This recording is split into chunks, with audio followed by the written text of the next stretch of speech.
परिचय। कृतिका और राहुल भाई बहन हैं। रात में राहुल और कृतिका अपनी बालकनी में खड़े होकर आसमान में तारों को देख रहे हैं। राहुल कुछ तारों के विशेष क्रम को देखता है। कृतिका उन्हें देखकर बहुत उत्साहित हो गई है।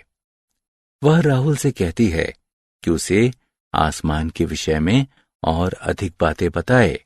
इस अध्याय में आप कुछ खगोलीय या आकाशीय पिंडों के विषय में जानेंगे। आओ सीखें। सूर्य का वर्णन करना।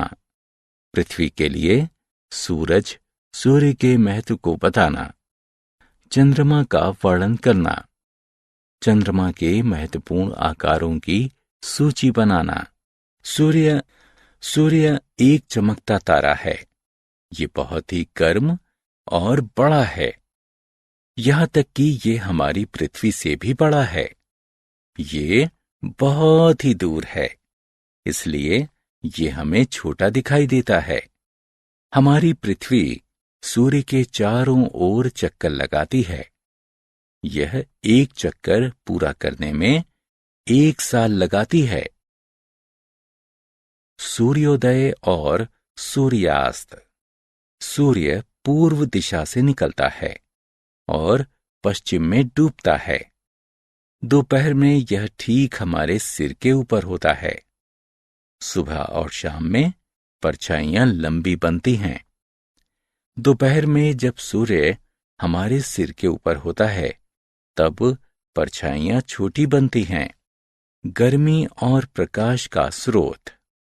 सूर्य हमें गर्मी और प्रकाश देता है। इसके बिना पृथ्वी पर बहुत ही अंधेरा और ठंड हो जाएगी। पौधे, पशु और मनुष्य इस पर नहीं रह पाएंगे। सूर्य पृथ्वी पर जीवन को संभव बनाता है। तारे।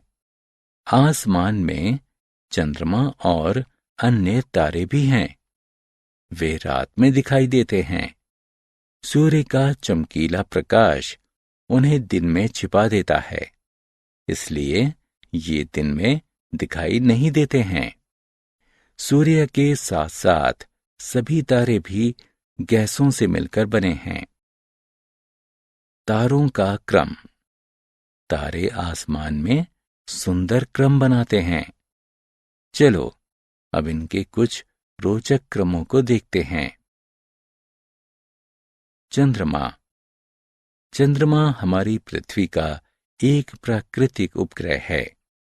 ये पृथ्वी के चारों ओर चक्कर लगाता है और अपना एक चक्कर 28 दिनों में पूरा करता है।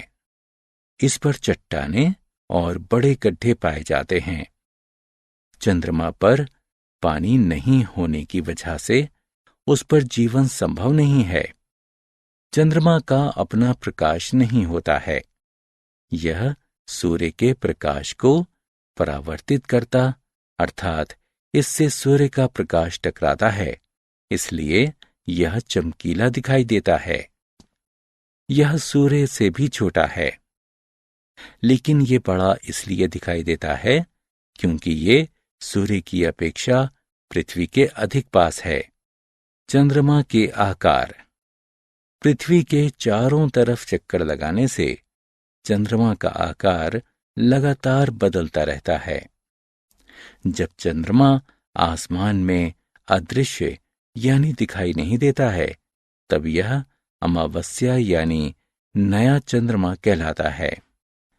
जब चंद्रमा आसमान में पूरा दिखाई देता है, तो यह पूर्णिमा यानी पूरा चंद्रमा कहलाता है। हमने क्या चर्चा की? सूर्य एक तारा है। सूर्य हमें गर्मी और प्रकाश देता है।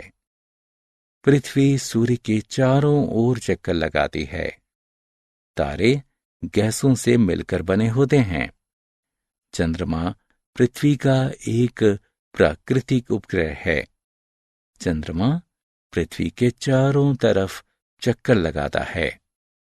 चंद्रमा सूर्य के प्रकाश को परिवर्तित करता है, अर्थात इससे सूर्य का प्रकाश टकराकर वापस लौटता है। चंद्रमा का आकार लगातार बदलता रहता है।